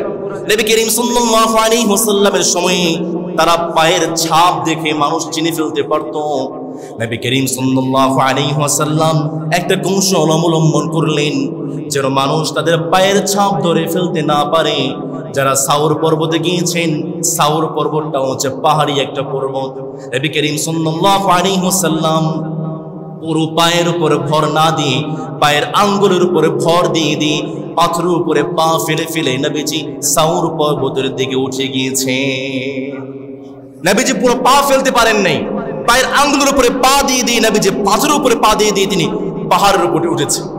এই পায়ের আঙ্গুলের উপরে ভর দিয়ে চলার কারণে নবীজির পায়ের আঙ্গুলগুলো জখম হয়ে গিয়েছে, রক্ত জমাটবদ্ধ হয়ে গিয়েছে। আশিক রাসূল দাবি করেন। এই যুবক ভাইরা, কোন নবীর উম্মত আপনি? কিভাবে আপনি দাড়ির মধ্যে খুর লাগান? কিভাবে আপনি সালাত ছেড়ে দেন? এমনি এমনি ইসলাম পেয়েছেন? ইসলামটা প্রচার করার জন্য নবীজি পায়ের আঙ্গুলের উপর ভর করে গিয়েছেন। যে শরীরে মশা মাছি বসা হারাম ছিল, সেই শরীরে নবীজির পা মুবারক জখম হয়ে গিয়েছে। কিভাবে আপনি সালাত ছেড়ে দিয়েছেন? আপনি কিভাবে ইসলাম থেকে দূরে সরে আছেন? যুবক ভাই, আপনাকে বলছি, কোন দিকে ফিরে আছেন? কোথায় পড়ে আছেন? নিজের নবীকে চিনতে পারলেন না, ইসলামকে চিনতে পারলেন না। বাপ দাদা সূত্রে ইসলাম পেয়েছেন, লজ্জা করে না নিজেকে মুসলমান পরিচয় দেন? এক সপ্তাহ চলে যায়, এক ওয়াক্ত সালাতের মধ্যে আপনি আসতে পারেন না। যে সালাতটা কায়েম করার জন্য নবীজি নিজের রক্ত পর্যন্ত ঝরিয়ে দিয়েছে, কিভাবে আপনি নিজেকে মুসলমান দাবি করেন? নবী করিম সাল্লাল্লাহু আলাইহি ওয়াসাল্লাম কি কষ্ট করেছেন, আহারে কত কৌশল অবলম্বন করেছেন। মদিনার দিকে যান নাই, ইয়েমেনের দিকে গিয়েছেন। পাহাড়ি পথ তিনি বেয়ে বেয়ে উঠেছেন। আবু বকর রাদিয়াল্লাহু তাআলা বলছেন, নবী গো, একটা পাহাড়ি গুহা দেখা যায়, এখানে সাপ বিচ্ছু থাকতে পারে, একটু সময় দেন নবী, আমি একটু পরিষ্কার করি। আবু বকর রাদিয়াল্লাহু তাআলা সাউর পর্বতে ঢুকে তিনি পরিষ্কার করতে শুরু করলেন। দেখেন আশেপাশে কয়েকটা গর্ত দেখা যায়। আবু বকর চিন্তা করলেন গর্তের মধ্যে সাপ থাকতে পারে। নিজের কাপড়টা ছিঁড়ে আবু বকর সেই গর্তগুলো বন্ধ করতে শুরু করেছে। আস্তে আস্তে গর্তগুলো বন্ধ করে দিচ্ছেন, কিন্তু একটা গর্ত বন্ধ করার জন্য আবু বকরের কাছে কাপড় নেই। কি করবেন? চিন্তা করলেন, ঠিক আছে, আমি আবু বকরের পা দিয়ে সেই গর্তটাকে বন্ধ করে রাখবো। নবী করিম সাল্লাল্লাহু আলাইহি ওয়াসাল্লামকে বললেন, নবী আসেন, গুহার ভিতরে প্রবেশ করেন। নবী করিম সাল্লাল্লাহু আলাইহি ওয়াসাল্লাম দোয়া করলেন, রব্বি আদখিলনি মুদখালা সিদকিন ওয়া আখরিজনি মুখরাজা সিদকিন ওয়াজআলনি মিন লাদুনকা সুলতানান নাসীরা। নবী যে দোয়া পড়ে গুহায় প্রবেশ করলেন। আবু বকরকে বলে, আবু বকর রে, ক্লান্ত হয়ে গিয়েছে, একটু বসো, আমি তোমার উপরে মাথা রেখে একটু ঘুমাতে চাই। আবু বকর দেওয়াতে বসে গিয়েছেন। নবীজি আবু বকর ওর উপরে মাথা রেখে একটু বিশ্রাম নিচ্ছেন। আর আবু বকর রাদিয়াল্লাহু তাআলা পা দিয়ে সেই গর্তটাকে ঢেকে রেখেছিলেন। সেই গর্তের মধ্যে একটা বিষাক্ত সাপ ছিল। সেই সাপটা যখন বের হওয়ার জন্য চেষ্টা করেছে, বের হতে পারে নাই। আবু বকরের পায়ের মধ্যে সেই সাপ কামড় মেরেছে। এতটা বিষাক্ত ছিল, আবু বকর ব্যথার যন্ত্রণায় চিৎকার করতে পারছেন না। নবীজি উঠে যাবেন, আবু বকর চোখ দিয়ে পানি পড়তে শুরু করেছে। আবু বকরের চোখে সেই পানির ফোঁটাটা নবীজির গাল মোবারকে পড়েছে। নবীজির চোখটা খুলে গেল। বলল, আবু বকর কান্না করছো? পরিবারের কথা মনে পড়ছে? সন্তানের কথা মনে পড়ছে? আবু বকর আমারও তো যেতে মন চায় না। মক্কার কাফেররা যদি আমাকে মক্কা থেকে বের করে না দিত, আমি মুহাম্মদ এক মুহূর্তের জন্য মক্কা ছেড়ে দিতাম না। আবু বকর বললেন, নবী, আমার জান এবং মাল আপনার জন্য কুরবান হয়ে যাক। আমি আবু বকর কেন, আমি সবকিছু আপনার জন্য কুরবান করে দেব। নবীজি বলে, আবু বকর কি হয়েছে তাহলে কান্না করছো? নবীজিকে বললেন, আবু বকর বললেন, নবী গো, একটা সাপ আমাকে ধ্বংসন করেছে। নবীজি বললেন, আবু বকর সাপ কামড় দিয়েছে, আমাকে বলো নাই কেন? আবু বকর বললেন, নবী গো, আপনি বিশ্রাম ফরমাচ্ছিলেন, বেয়াদবি হয়ে যাবে, এই জন্য আপনাকে ডাকি নাই। আবু বকর বললেন, নবী গো, আপনার একটু কষ্ট হবে, এই জন্য আমি আবু বকর সাপের কামড় নিতে রাজি আছি, কিন্তু আপনার এক বিন্দু পরিমাণ কষ্ট হবে এটা আমি নিতে পারবো না। কেমন নবী পাগল ছিলেন! কোথায় আছেন? ইসলামের দাবি করেন, মুসলমানের দাবি করেন, মুসলমান পরিচয় দেন, তারা কোথায়, আপনি কোথায়? নবী করিম সাল্লাল্লাহু আলাইহি ওয়াসাল্লাম নিজের থুতু মুবারক আবু বকরের পায়ের মধ্যে লাগিয়ে দিয়েছেন, সাথে সাথে আবু বকরকে সুস্থ করে দিয়েছেন কে? নবী করিম সাল্লাল্লাহু আলাইহি ওয়াসাল্লাম আবু বকর রাদিয়াল্লাহু তাআলা আনহুকে থুতু মুবারক লাগিয়ে দিলেন। ওই দেখে সকাল হয়ে গিয়েছে, মক্কার কাফেররা দেখে ঘর থেকে মুহাম্মদ বের হয় না, আলী বের হচ্ছে। মক্কার কাফেররা বলে, কি রে আলী, মুহাম্মদ কোথায়? আলী বলে, আমি জানি না। আলী রাদিয়াল্লাহু তাআলা আনহুকে বেঁধে কাবার প্রান্তরে নিয়ে এসেছে, মারধর করেছে। আলী রাদিয়াল্লাহু তাআলা আনহু বললেন, আমি এক বিন্দু পরিমাণ জানি না। আবু জেহেল বনে মক্কার বুকে মুহাম্মদের সবচেয়ে বড় সাথী হচ্ছে আবু বকর। চলো দেখি আবু বকরের বাড়িতে যাই। আবু বকর রাদিয়াল্লাহু তাআলা আনহু বাড়িতে চলে গিয়েছে। আসমা বিনতে আবি বকর রাদিয়াল্লাহু তাআলা আনহুর কন্যা আসমা রাদিয়াল্লাহু তাআলা আনহা তাকে গিয়ে আবু জেহেল প্রশ্ন করে, তোমার বাবা কোথায়, মুহাম্মদ কোথায়? আসমা বলে, আমি তো জানি না। আবু জেহেল এমন একটা থাপ্পড় মেরেছে, সেই রাতের কিতাবে এসেছে আসমা রাদিয়াল্লাহু তাআলা আনহার কানের গহনাটা ছিটকে দূরে পড়ে গিয়েছে। আবু জেহেল আসমা রাদিয়াল্লাহু তাআলা আনহাকে অত্যাচার শুরু করে দিয়েছে। আসমা বলে, আমি জানি না। এরপরে মক্কার কাফেররা ঘোষণা করে দিয়েছে, যে পারবে মুহাম্মদকে ধরে আনতে 100 উট তাকে পুরস্কার দেওয়া হবে। সেই সময় 100 উট কিন্তু অনেক দামি ছিল। সবাই নবী করিম সাল্লাল্লাহু আলাইহি ওয়াসাল্লামকে খুঁজতে শুরু করে দিয়েছে। মক্কার প্রত্যেকটা যুবক 100 উটকে পুরস্কার হিসেবে নেওয়ার জন্য খুঁজতে শুরু করে দিয়েছে। খুঁজতে খুঁজতে তারা নবীজি যে গুহায় আছেন, যে পাহাড়ে আছেন, সাউর পর্বতের গুহার কাছে চলে গিয়েছে। আবু বকর রাদিয়াল্লাহু তাআলা আনহু বললেন, নবী গো, দেখতে পেয়েছেন নাকি? তারা তো আমাদের খুব কাছাকাছি চলে এসেছে। তারা যদি একটু মাটির দিকে তাকায়, পায়ের দিকে তাকায়, তাহলে তো আমরা ধরা পড়ে যাই। আমরা মাত্র 2 জন মানুষ, তারা তো অনেকজন মানুষ, তাদের সঙ্গে আমরা পারবো না। নবী করিম সাল্লাল্লাহু আলাইহি ওয়াসাল্লাম বললেন, আবু বকর রে, তুমি কি শুধু 2 জন মানুষকে দেখতে পাচ্ছ? তুমি কি আমাদের সঙ্গে আমাদের রবকে দেখতে পাচ্ছ না? আমরা শুধু 2 জন নই, আমাদের সঙ্গে যে মালিক আছেন, আওয়াজ করে বলেন তিনি কে? রব্বুল আমিন সেই কথাটাকে বললেন, বান্দা শোনো, লা তাহজান ইন্নাল্লাহা মা'ানা। নবী করিম সাল্লাল্লাহু আলাইহি ওয়াসাল্লামকে বললেন, কোনো ভয় নেই, কোনো টেনশন নেই। আবু বকর এবং নবীজির সঙ্গে আরেকজন যিনি আছেন, আওয়াজ করে বলেন তিনি কে? মক্কার কাফেররা সেই সাউর গুহার কাছে চলে গিয়েছে। ইতিমধ্যেই একটা মাকড়সা সেই গুহার মধ্যে এসে জাল বুনে নিয়েছে। দেখুন আমার রব কতটা সুন্দর সুকুংসনী, কতটা কৌশল অবলম্বনকারী। একটা মাকড়সা এসে সেই সাউর গুহার মুখের মধ্যে এসে একটা জাল বুনে ফেলেছে। ইতিমধ্যে একটা কবুতর এসে সেই জালের মধ্যে ডিম পেড়ে দিয়েছে। মক্কার কাফেররা এসে দেখে গুহার মুখের মধ্যে ডিম, গুহার মুখের মধ্যে মাকড়সার জাল। তারা চিন্তা করে, না না, এখানে তো কোনো মানুষ থাকতে পারে না। তারা এই ধারণা করে তারা সেই সাউর পর্বত থেকে মক্কার দিকে ফিরে যায়। নবী করিম সাল্লাল্লাহু আলাইহি ওয়াসাল্লাম 3 দিন পর্যন্ত সেই সাউর গুহায় ছিলেন। এই 3 দিন পর্যন্ত নবী না খেয়ে কিভাবে থাকবেন? আবু বকর রাদিয়াল্লাহু তাআলা আনহার মেয়ে আসমা রাদিয়াল্লাহু তাআলা আনহা খাবার রান্না করে নবীজির জন্য পাঠিয়ে দিতেন। আবু বকর রাদিয়াল্লাহু তাআলা আনহুর সন্তান আব্দুল্লাহ বিন আবি বকর তিনি প্রতিদিন রাতের বেলা নবী করিম সাল্লাল্লাহু আলাইহি ওয়াসাল্লামকে মক্কার সংবাদ দেওয়ার জন্য সাউর গুহায় চলে আসতেন। আবু বকর রাদিয়াল্লাহু তাআলা আনহু তার একজন দাস আমির বিন ফুহাইরা তাকে বলেছিলেন, তুমি আব্দুল্লাহর পিছন পিছন বকরির পাল নিয়ে আসবে, যেন আব্দুল্লাহ যখন আমাদের গুহার কাছে আসে তার পায়ের ছাপ যেন বোঝা না যায়। বকরির পালগুলো পিছন পিছন নিয়ে আসবে। আরেকটা কারণ ছিল, যখন তুমি বকরির পালগুলো নিয়ে আসবে সেই বকরির দুধ দহন করে আমি নবীজিকে খাওয়াতে পারবো। নবী করিম সাল্লাল্লাহু আলাইহি ওয়াসাল্লাম তিনটা দিন সেই সাউর গুহায় থাকতে শুরু করলেন। 3 দিন পরে ওই যে একজন ব্যক্তিকে ভাড়া করেছিলেন, তার নাম হচ্ছে আব্দুল্লাহ বিন উরাইকিত লাইসি, যিনি মক্কা থেকে মদিনার পথগুলো চিনতে পারতেন, তাকে বলেছিলেন 3 দিন পরে সাউর গুহায় এসো। সে আব্দুল্লাহ বিন উরাইকিত লাইসি তিনি চলে এসেছেন 3 দিন পরে সাউর গুহায়, 2টা সওয়ার নিয়ে চলে এসেছেন। নবী করিম সাল্লাল্লাহু আলাইহি ওয়াসাল্লাম রবিউল মাসের 1ম তারিখ, তার মানে পহেলা রবিউল আউয়াল, 2টা ঘোড়া নিয়ে সাথে আবু বকর রাদিয়াল্লাহু তাআলা আনহুকে নিয়ে নবীজি মক্কা থেকে মদিনার দিকে হিজরত করতে শুরু করেছে। কোন মাস ছিল? রবিউল আউয়াল।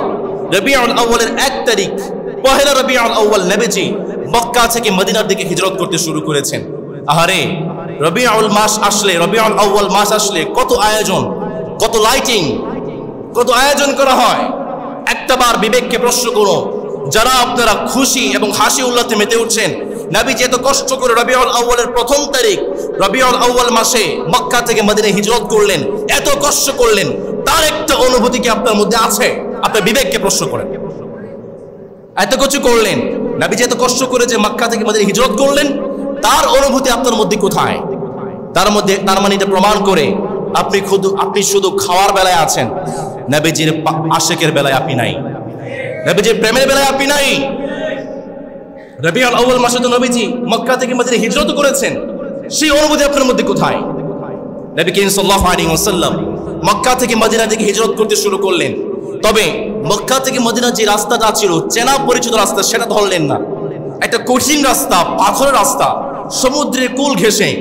আপনারা যারা বালু দিয়ে হেঁটেছেন আপনারা জানেন বালু দিয়ে হাঁটাটা, বালুর মধ্যে পাথর দিয়ে হাঁটা কতটা কষ্টের। নবীজি সেই সমুদ্রের কুল ঘেঁষে, পাথর ঘেঁষা বালু পথে নবীজি মক্কা থেকে মদিনার দিকে হিজরত করতে শুরু করেছে। আহারে, কতটা কষ্ট করেছেন ইসলামের জন্য। ইসলামের মর্মটা আমরা বুঝি না, এক ফোঁটা চোখের পানি আমাদের চোখ দিয়ে বের হয় না। নবী করিম সাল্লাল্লাহু আলাইহি ওয়াসাল্লাম তিনি চলতে শুরু করলেন, রাস্তা দিয়ে যাচ্ছেন, সবাই প্রশ্ন করে। আবু বকর রাদিয়াল্লাহু তাআলা একটু বয়োবৃদ্ধ ছিলেন, চেহারার মধ্যে বয়সের ছাপটা চলে এসেছিল। সবাই আবু বকরকে প্রশ্ন করে, তোমার সাথে যিনি আছেন ইনি কে? আবু বকর রাদিয়াল্লাহু তাআলা একটু তাওরিয়ার নীতি অবলম্বন করলেন। তাওরিয়া মানে হচ্ছে যিনি প্রশ্ন করেছেন তার উত্তরটা পেয়ে যাবে, আবার যিনি উত্তর দিচ্ছেন তিনি মিথ্যা বলছেন, একটু ঘুরিয়ে জবাব দিচ্ছেন। আবু বকর রাদিয়াল্লাহু তাআলা তিনি যদি বলতেন এই হচ্ছে মুহাম্মদ, তাহলে এই সংবাদটা পুরো মক্কায় ছড়িয়ে যাবে। আবু বকর রাদিয়াল্লাহু তাআলা একটু ঘুরিয়ে জবাব দিলেন, হাযার রাজুলু ইয়াহদিনিস সাবিল, আমার সঙ্গে যে লোকটা আছে এই লোকটা আমাকে পথ দেখিয়ে নিয়ে যাচ্ছে। এবার যারা প্রশ্ন করছে তারা ভেবেছে যেহেতু লোকটা একটু বৃদ্ধ দেখা যায়, হতে পারে এই যুবক ছেলেটা এই বৃদ্ধ লোকটাকে রাস্তা দেখিয়ে নিয়ে যাচ্ছে। অন্যদিকে আবু বকর রাদিয়াল্লাহু তাআলা তিনি মিনিং করেছেন যে আমাকে যিনি আছেন আমার সঙ্গে তিনি আমাকে হিদায়াতের পথ দেখাচ্ছেন। আবু বকর রাদিয়াল্লাহু তাআলা তিনি চলতে শুরু করেছেন। চলতে চলতে এক সময় তারা ক্লান্ত হয়ে গিয়েছেন, ক্ষুধার্ত হয়ে গিয়েছেন। খুজাআ গোত্রের একজন অতিথি পরায়ণ মহিলা উম্মে মা'বাদের ঘরের পাশ দিয়ে যাচ্ছিলেন। নবী করিম সাল্লাল্লাহু আলাইহি ওয়াসাল্লাম উম্মে মা'বাদকে বললেন, তোমার কাছে কোনো খাবার আছে? উম্মে মা'বাদ বলেন, দুর্ভিক্ষ চলছে, কোনো খাবার নেই। নবী করিম সাল্লাল্লাহু আলাইহি ওয়াসাল্লাম তিনি তার ঘরের পাশে একটা ছাগলকে দেখতে পেলেন। উম্মে মা'বাদকে বললেন, ওই যে ছাগল দেখা যায়, একটু দুধ দহন করে আমাদেরকে দিতে পারো? উম্মে মা'বাদ বললেন, এটা অত্যন্ত দুর্বল, তার মধ্যে কোনো দুধ নেই। নবী সাল্লাল্লাহু আলাইহি ওয়াসাল্লাম বলে, একটু অনুমতি দাও, আমি দুধ দহন করতে চাই। নবীজি যখন তার বরকতময় হাত দিয়ে ছাগলের ওলানের মধ্যে হাত দিয়েছেন, ছাগলের ওলানটা দুধে পরিপূর্ণ হয়ে গিয়েছে। নবী সাল্লাল্লাহু আলাইহি ওয়াসাল্লাম দুধ দহন করেছেন, আগে ঘরের মালিককে খাইয়েছেন, আশেপাশে মানুষকে খাইয়েছেন, আবু বকরকে খাইয়েছেন, এরপরে নিজে খেয়েছেন। আমরা যখন খাবার খাইতে বসি আশেপাশে কিয়ামত হয়ে যাক সেদিকে দেখার বলে আমাদের কোনো ভ্রুক্ষেপ নেই, নিজে খাইতে পারলে বাঁচে, আছে না নেই? নবীজি কিন্তু এমন অভ্যাস ছিল না। নবী সাল্লাল্লাহু আলাইহি ওয়াসাল্লাম আগে নিজের আশেপাশে মানুষকে খাইয়েছেন, এইটা আমাদের করা দরকার, আছে না নেই? উম্মে মা'বাদের স্বামী ছিলেন আবু মা'বাদ। তিনি যখন সন্ধ্যাবেলায় ঘরে এসেছেন তিনি চিন্তা করলেন, ঘরের মধ্যে এতগুলো দুধ দেখা যায়, ছাগলের ওলানের মধ্যে দুধ দেখা যায়, কারণটা কি? উম্মে মা'বাদকে প্রশ্ন করলেন, কি ব্যাপার, ছাগলের মধ্যে দুধ কোথা থেকে এসেছে? উম্মে মা'বাদ বলে, একটা লোক এসেছিল, তার হাত দিয়ে দুধ দহন করেছে। এবার স্বামী আবু মা'বাদ তিনি বলছেন, ওয়াল্লাহি হাদা সাহিবু কুরাইশ, আরে তুমি চিনতে পারে নাই, এই তো সেই কুরাইশের সেই বরকতময় ব্যক্তি যার জন্য সবাই আলোচনা করছে। আরে আমি যদি বাড়িতে থাকতাম, আমি এই লোকটার পিছনে পিছনে তার সঙ্গে সফর করতাম, আমিও তার কাছে কালেমা পড়ে মুসলমান হয়ে যেতাম, আমি তাকে সাহায্য করতাম। এবার উম্মে মাবাদ এবং আবু মাবাদের ঘর পাশ দিয়ে নবী করিম সাল্লাল্লাহু আলাইহি ওয়াসাল্লাম চলে যাচ্ছেন। বনু মুদলিজ গোত্রের নেতা সুরাকা বিন মালিক তিনি একবার সংবাদ পেলেন নবী করিম সাল্লাল্লাহু আলাইহি ওয়াসাল্লাম এই রাস্তা দিয়ে যাচ্ছেন। আপনাদের কি মনে আছে নবীজিকে ধরার জন্য মক্কার কাফেররা কয়শো উট ঘোষণা করেছে? 100 উট। এবার সুরাকা বিন মালিক তিনি চিন্তা করছেন, নবীজিকে যদি আমি ধরতে পারি 100 উটের মালিক আমি হতে পারবো। এবার সুরাকা বিন মালিক নবীজির পিছন পিছন ধাওয়া শুরু করেছে, নবীজির কাছাকাছি চলে গিয়েছে। এমন মুহূর্তে নবীজিকে ধরে ফেলবেন, এমন মুহূর্তে সুরাকা বিন মালিকের উটের ঘোড়ার পাটা জমিনে দেবে গিয়েছে। সুরাকা বিন মালিক চলতে পারছেন না, উট থেকে নেমে গিয়েছেন। এবার তীর নিক্ষেপ করবেন, যে তীরটা নিক্ষেপ করার জন্য বের করেছেন সেই তীরটা নিক্ষেপের জন্য উপযুক্ত নয়। নবী সাল্লাল্লাহু আলাইহি ওয়াসাল্লাম এগিয়ে গেলেন, আবার সুরাকা বিন মালিক নবীজির পিছন পিছন ধাওয়া শুরু করেছে।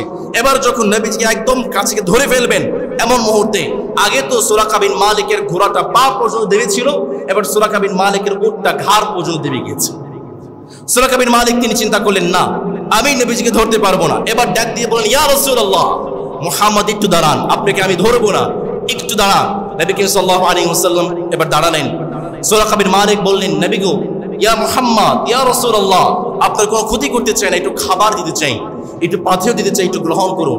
নবী সাল্লাল্লাহু আলাইহি ওয়াসাল্লাম বললেন, না তোমার কোনো পাথেয় আমার দরকার নেই, কিন্তু একটা অনুরোধ আছে, তুমি যখন এই পথ দিয়ে যাবে আমার পরিচয়টা, আমার এই লোকেশনটা তুমি গোপন রাখবে। সুরাকা বিন মালিক তিনি যখন পিছনে পথ দিয়ে যাচ্ছেন, ওই লোকটা যিনি সুরাকা বিন মালিককে সংবাদ দিয়েছেন তিনি আরো লোককে সংবাদ দিয়েছিলেন, তারা সবাই নবীজিকে খোঁজার জন্য বের হয়ে গিয়েছে। এবার সুরাকা বিন মালিক তিনি রাস্তা দিয়ে যায় আর বলে, আচ্ছা ওই লোকটা মিথ্যে বলেছে, আমি এই রাস্তা দিয়ে খুঁজেছি, এই লোকে মুহাম্মদ আর নাই। সুবহানাল্লাহ পড়বেন না? এই রাস্তায় মুহাম্মদ নাই, এই রাস্তায় গিয়া লাভ নাই, তোমরা সবাই পিছনে ফিরে যাও। নবী করিম সাল্লাল্লাহু আলাইহি ওয়াসাল্লামের পরিচয়টা তারা গোপন করেছে, সুরাকা বিন মালিক গোপন করেছে। নবী করিম সাল্লাল্লাহু আলাইহি ওয়াসাল্লাম মদিনার কাছাকাছি চলে গিয়েছেন, 8 দিন টানা চলেছেন। 8 রবিউল আউয়াল নবী করিম সাল্লাল্লাহু আলাইহি ওয়াসাল্লাম আবু বকর রাদিয়াল্লাহু তাআলা আনহুর মেয়ের জামাই জুবাইর ইবনে আওয়ামের সঙ্গে দেখা, যিনি সিরিয়া থেকে ব্যবসায়িক কাফেলা নিয়ে আসতেছিলেন। নবী করিম সাল্লাল্লাহু আলাইহি ওয়াসাল্লাম এবং আবু বকর রাদিয়াল্লাহু তাআলা আনহুকে তিনি সাদা কাপড় হাদিয়া দিয়েছেন। 8 রবিউল আউয়াল সাদা কাপড় পরিহিত অবস্থায় নবী করিম সাল্লাল্লাহু আলাইহি ওয়াসাল্লাম কুবা উপকণ্ঠে বা কুবার শহরে তিনি অবতরণ করেছেন। টানা 8 দিন তিনি পায়ে হেঁটে চলেছেন। 8 দিন চলার পরে কুবায় এসে তিনি অবতরণ করলেন। মদিনার মুসলমানরা তারা অপেক্ষায় ছিল, কবে নবীজি আসবেন, কবে নবীজি আসবেন। তারা চিন্তা করেছিল নবীজি আসবেন, এই জন্য সবাই প্রতিদিন মদিনার বাহিরে গিয়ে তারা অপেক্ষা করতে শুরু করে। নবী করিম সাল্লাল্লাহু আলাইহি ওয়াসাল্লাম তো আসেন না। দিনটা ছিল খুব গরম দিন, সবাই ঘরে চলে গিয়েছে। একজন ইহুদি তিনি কাজের জন্য ছাদে উঠে গিয়েছেন। ছাদে উঠে তিনি দেখতে পেলেন 2 জন সাদা কাপড় পরিহিত মানুষ মদিনার দিকে আসে। সেই ইহুদি চিৎকার করে বলল, তোমরা শুনেছো নাকি, তোমরা যেই 2 জন লোকের জন্য অপেক্ষা ছিলে, তোমরা যেই মুহাম্মদের জন্য অপেক্ষা ছিলে, হতে পারে সেই মুহাম্মদ তোমাদের গোত্রে প্রবেশ করছে, তোমাদের মদিনাতে প্রবেশ করছে। চিৎকার দিয়ে তিনি বলতে লাগলেন, চলো চলো মুহাম্মদকে ওয়েলকাম জানাতে হবে। সেই ইহুদির ডাক শুনে মদিনার প্রত্যেকটা মুসলমান তারা বের হয়ে গিয়েছে, আবাল বৃদ্ধা বনিতা তারা সবাই বের হয়ে গিয়েছে। ছোট্ট সোনামণিরা তারা 2 পাশ দিয়ে দাঁড়িয়ে গিয়েছে। নবী করিম সাল্লাল্লাহু আলাইহি ওয়াসাল্লাম মদিনাতে প্রবেশ করছেন। সাহাবায়ে কেরামদের চোখ দিয়ে টপ টপ করে পানি পড়ে, আহারে কত কষ্ট করেছি, কত নির্যাতন সহ্য করেছি, এই বুঝি আমাদের নির্যাতনের অবকাশটা শেষ হয়ে যাবে। নবী করিম সাল্লাল্লাহু আলাইহি ওয়াসাল্লাম কুবা এসে সর্বপ্রথম আউফ গোত্রের কুলসুম বিন হিদামের বাড়িতে অবস্থান করলেন। ওইদিকে আলী রাদিয়াল্লাহু তাআলা আনহু মক্কায় 3 দিন অবস্থান করলেন। কাফেরদের আমানতগুলো তিনি তাদেরকে পৌঁছে দিলেন। 3 দিন পরে নবী করিম সাল্লাল্লাহু আলাইহি ওয়াসাল্লামের সঙ্গে কুবায় এসে দেখা করলেন। নবী করিম সাল্লাল্লাহু আলাইহি ওয়াসাল্লাম কুবায় এসে সর্বপ্রথম মসজিদে কুবাকে তিনি প্রতিষ্ঠা করেছেন। দাদা আব্দুল মুত্তালিবের মাতুল গোষ্ঠী বনু নাজ্জার পুত্রকে তিনি সংবাদ দিলেন। এবার নবী করিম সাল্লাল্লাহু আলাইহি ওয়াসাল্লাম সেই মাতুল গোষ্ঠীদেরকে নিয়ে নবীজি চলতে শুরু করলেন, মদিনার দিকে চলতে শুরু করলেন। মদিনার উপকণ্ঠে, ইয়াসরিবের উপকণ্ঠে বনু সালেম বিন আউফ গোত্রের একটি উপত্যকায় নবীজি জুমার দিন ছিল, জুমার সালাত তিনি আদায় করলেন। এইটা ছিল ইতিহাসে, ইসলামের ইতিহাসে প্রথম জুমা। সেই জুমাতে 100 জন মুসল্লি অন্তর্ভুক্ত ছিল। নবী করিম সাল্লাল্লাহু আলাইহি ওয়াসাল্লাম এর পূর্বে কখনো মক্কাতে জুমার সালাত আদায় করেন নাই। বনু সালিম বিন আউফ গোত্রীয় উপত্যকায় নবীজি জুমার সালাত আদায় করলেন। নবী করিম সাল্লাল্লাহু আলাইহি ওয়াসাল্লাম জুমার সালাত আদায় করে ইয়াসরিবে প্রবেশ করবেন। নবী করিম সাল্লাল্লাহু আলাইহি ওয়াসাল্লাম মদিনার বুকে প্রবেশ করলেন। নবীজি যখন ইয়াসরিবে প্রবেশ করেছেন, মদিনার আগের নাম ছিল ইয়াসরিব, নবীজির বুকে পা রেখেছেন। ইয়াসরিবের বুকে পা রাখা মাত্র ইয়াসরিবের নামটা হয়ে গিয়েছে সোনার মদিনা। নবী করিম সাল্লাল্লাহু আলাইহি ওয়াসাল্লাম মদিনাতে চলে গেলেন সাল্লাল্লাহু আলাইহি ওয়াসাল্লাম। আল্লাহু আকবার! কত কষ্ট করে নবীজি হিজরত করে মদিনায় গিয়েছেন। সেই নবীর জন্য আমাদের ভালোবাসা নাই? সবাই বলেন আছে না নাই? রাসূল নামে কেলো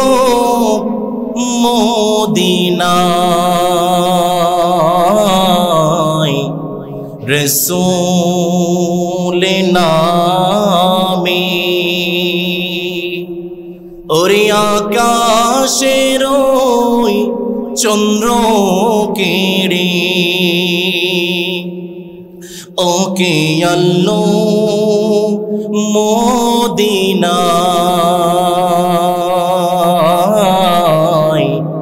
রাসূল নামে। চিল্লায় পড়েন আমিন। নবী করিম সাল্লাল্লাহু আলাইহি ওয়াসাল্লাম এত কষ্ট করে মক্কা থেকে মদিনায় গিয়েছেন। হিজরতের ঘটনা শুধু এক কান দিয়ে শুনে আর কান দিয়ে বের করে দিবেন? শিক্ষা নেওয়ার দরকার আছে না নেই? খাঁটি মুসলমান হওয়া দরকার আছে না নেই? নবীজির প্রত্যেকটা সুন্নতকে অনুসরণ করা দরকার আছে না নেই? ইসলামকে আরো ভালোভাবে অনুসরণ করা দরকার আছে না নেই? আল্লাহ যেন আমাদেরকে খাঁটি মুসলমান বানিয়ে দেন, আমরা পড়ি আমিন। নবী করিম সাল্লাল্লাহু আলাইহি ওয়াসাল্লাম মক্কা থেকে মদিনায় গিয়েছেন। মদিনা যাওয়ার পরে কি কি কাজ করেছেন আমরা আগামী জুমআতে আলোচনা করব ইনশাআল্লাহ। সম্মানিত মুসলিম কিরাম,